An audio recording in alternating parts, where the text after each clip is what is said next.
Tony Tony Fernandes.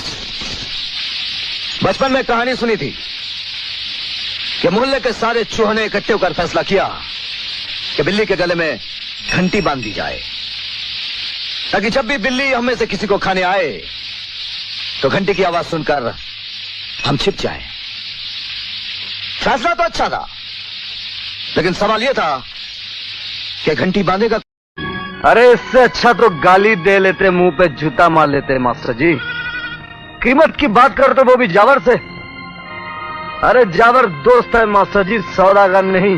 बने हुए शेर को तो गधा भी तो लत्ती मार सकता है। अगर माँ का दूध पिया है तो हाथ खोल, फिर देख। तो क्या लग रहे हो? सिपाहियों से धक्के देकर बाहर निकाल दो इसे। ये हमारा सबसे बड़ा दुश्मन है, दुश्मन। अरे दुश्मन तो तू है, उस गांव का दुश्मन, उस गांव की तरक्की का दुश्मन।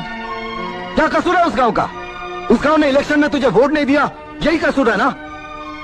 अरे काश कि उस गांव की तरह हर हिंदुस्तानी अपनी वोट की कीमत जान जाए। फिर तुझ जैसा बेईमान नेता कुर्सी के लिए तरस जाएगा।